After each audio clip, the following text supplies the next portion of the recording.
안녕하세요. 2월 19일 월요일 아침입니다. 말씀과 함께 새롭게 오는 소망의 아침을 시작하겠습니다.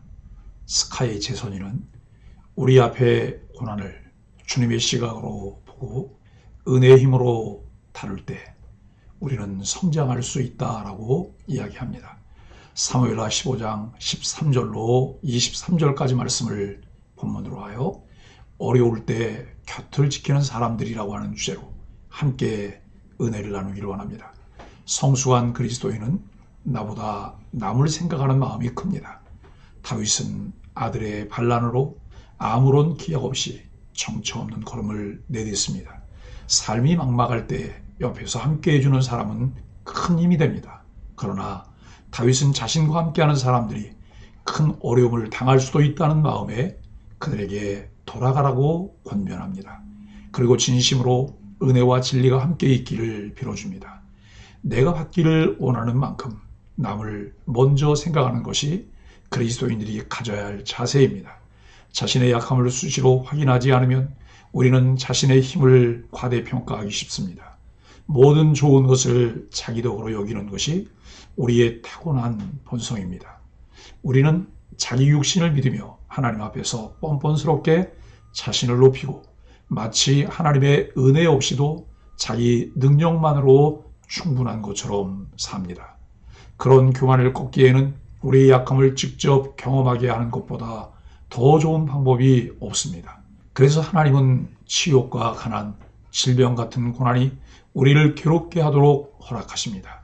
그런데 우리는 그런 고난을 너끈히 견디기는커녕 오히려 순식간에 무너져 내립니다. 그렇게 굴욕을 당하고 나서야 하나님의 능력에 의지하는 법을 배웁니다. 하나님의 능력만이 버거운 고난의 무게를 버틸 수 있게 해줄 수 있다는 사실을 배웁니다. 십자가의 시험으로 자신을 분명히 알게 되지 않으면 언제라도 자신의 용기와 꾸준함을 과신할 수 있습니다. 자신에 대한 과신은 심지어 다윗의 마음에도 파고들었습니다. 내가 형통할 때에 말하기를 영원히 흔들리지 아니하리라 하였도다. 여호와여, 주의 얼굴로 나를 산같이 굳게 세우셨더니 주의 얼굴을 가리심에 내가 근심하였나이다. 시련 앞에서 우리는 자신의 현주소를 깨달을 수 있습니다. 그리스도인들은 이런 시험을 통해 자신의 약함을 절실히 느끼며 겸손해지고 왜곡된 자신감을 걷어내고 하나님의 은혜를 의지해 갑니다. 그럴 때 하나님 안에서 충분하고도 넘치는 도우심을 경험합니다. 압살롬의 반란 소식을 들은 다윗은 길게 고민하지 않고 왕궁을 비우고 피난하는 길을 선택합니다. 그가 왜 이런 결정을 했는지 기자는 정확하게 기록하지 않습니다. 신하들에게 압살롬이 이내 와서 살려가기 전에 피난하고 한 말은 본심은 아닐 것입니다. 요압 장군이 있고 군대가 있는 한 압살롬의 반란군은 충분히 대적할 만한 상대입니다. 그러면서도 다윗이 압살롬과 정면 승부를 피한 데는 다른 이유가 있었을 것으로 보입니다. 만약 압살롬의 군대와 예루살렘에서의 맞닥뜨려 전투를 벌인다면 왕실의 위험은 땅에 떨어집니다. 아들이 아버지에 대항해 반란을 일으키고 아버지가 그 아들을 향해 칼을 다시 겨누는 꼴이 되기 때문입니다. 다윗의 선택은 자신을 위해서나 압살롬을 위해서나 그리고 왕실을 위해서 존속의 명분을 쌓기 위한 결정이었을 것입니다. 그런데 본문에서 기자는 또 다른 면을 강조하고 있습니다.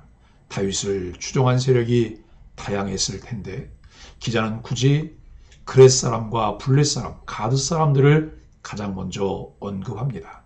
이들은 모두 이방인들입니다. 이로써 기자는 역설적인 다윗의 상황을 극적으로 그려주고 있습니다.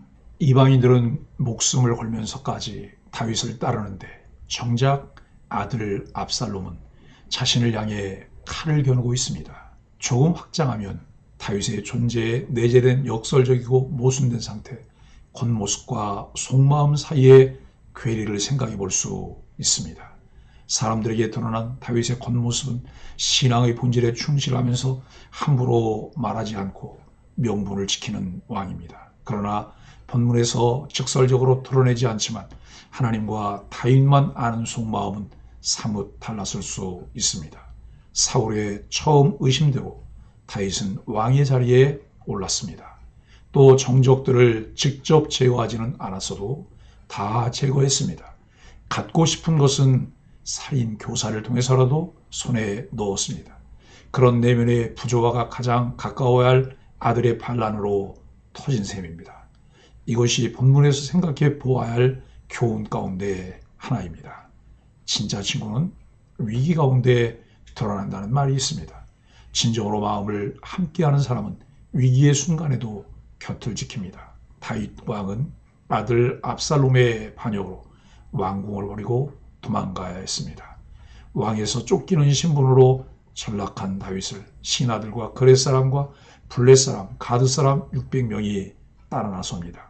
특별히 가드 사람 이때는 다윗의 만류에도 불구하고 그의 곁을 지키기로 맹세합니다. 13절로 16절은 싸움 대신 피신을 택한 아버지입니다. 다윗은 전령을 통해 압살롬이 반역을 일으켰다는 소식을 들었습니다. 이미 많은 백성의 마음이 압살롬에게로 기울어졌습니다. 다윗은 사태의 심각성을 깨닫고 곧바로 도피를 명령합니다. 그가 신속하게 결정할 수 있었던 것은 위기의 순간의 최악의 상황만큼은 피할 수 있도록 하나님이 베푸신 은혜입니다. 그리스도인은 위기의 순간이 다가올 때 신속하게 결정할 수 있는 판단력을 구해야 합니다. 다윗은 피난길에 오르면서 왕궁을 지킬 10명의 후궁을 남겨둡니다. 결국 이 일로 하나님의 말씀이 이루어집니다. 압살롬이 대낮에 10명의 후궁과 동침하는 사건이 일어났습니다. 다윗의 죄가 그의 인생에만 악영향을 준 것이 아닙니다. 후궁들도 피해를 당했습니다. 죄는 당사자뿐만 아니라 주변 사람들에게까지 고통을 줍니다. 범죄의 유혹을 받고 있다면 자신과 가족들에게 미칠 죄의 폐해를 생각하십시오. 그리고 죄의 유혹을 이겨낼 수 있도록 해야 합니다. 17절로 23절은 충성스러운 이방인 용병입니다. 다윗이 피난길에 올랐을 때 그와 함께하는 사람들이 많았습니다. 모든 신하, 이방인 출신의 호위병들인 그렛 사람과 블렛 사람, 가드 사람 600명이 다윗의 곁을 지켰습니다. 다윗을 향한 하나님의 은혜는 그의 곁을 지키는 사람들을 통해 나타났습니다. 하나님은 위기의 순간에도 곁을 지키는 충성스러운 사람들을 붙여주셨습니다. 하나님은 좋은 사람과의 만남을 통해 은혜를 베푸십니다. 좋은 만남으로 이끄시는 하나님께 감사하십시오. 하나님은 하나님의 신실하심으로 하나님이 언약하신 것을 이루십니다. 다윗은 자신을 따라 나서려는 이때에게 안전한 길을 찾으라고 권면합니다. 다윗은 그가 정처 없이 도망 다녀야 하는 자신과 함께하기보다 안정된 삶을 찾아 나서기를 진심으로 원했습니다. 이것은 자신보다 부하의 안위를 먼저 생각하는 마음입니다. 다윗은 왕궁을 포기하고 목숨을 부지하기 위해 도망가는 상황에서도 부하의 생명을 생각하는 따뜻한 마음을 저버리지 않았습니다.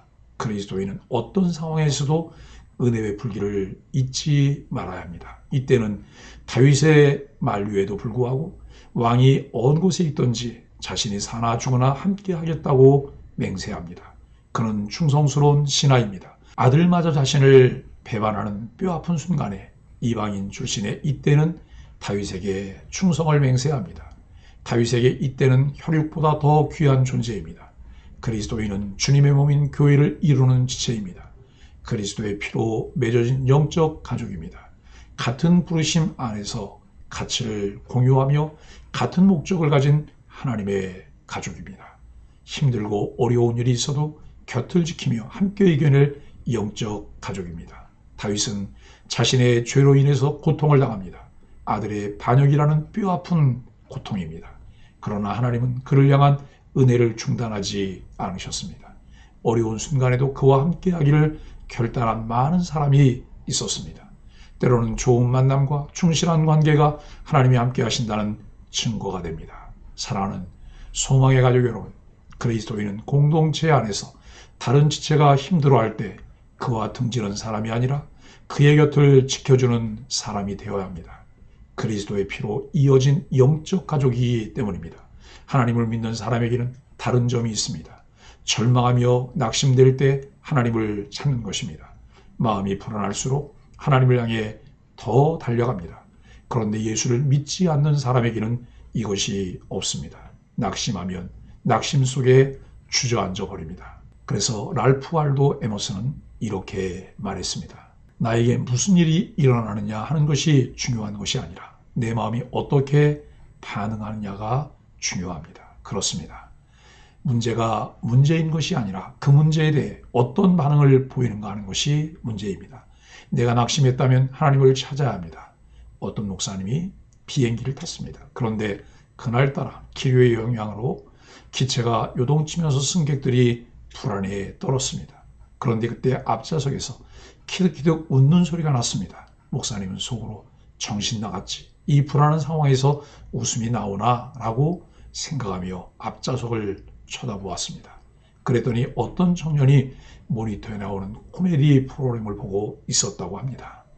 영상에 집중하다 보니 기체가 흔들리는 것조차 느끼지 못했던 것입니다. 아주 짧은 이야기지만 우리가 무엇에 집중하는가에 따라 현실에 반응하는 모습이 다르게 나타난다는 것을 보여줍니다. 우리는 하나님을 찾아야 합니다.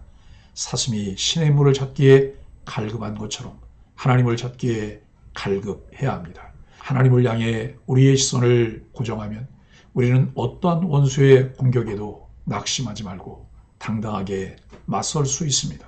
하나님의 백성으로 부름받아 그의 나라와 그의 의를 구하는 자로 살아가도록 인도하시는 하나님의 은혜를 따라 신앙의 정도를 걷는 소망의 가족들이 되기를 예수 그리스도 이름으로 간절히 축복합니다. 함께 기도하겠습니다. 하나님, 비참한 나를 만나도 결코 버리지 않으시고 끝내 구원하시는 하나님의 사랑을 붙들게 하여 주옵소서. 손해가 나고 삶이 위협받을지라도 하나님만 충성스럽게 따르기를 원합니다. 하나님을 향한 믿음으로 살다가 하나님 앞에 믿음으로 서는 하나님의 사람이 되게 하여 주옵소서. 예수님의 이름으로 간절히 기도합니다. 아멘.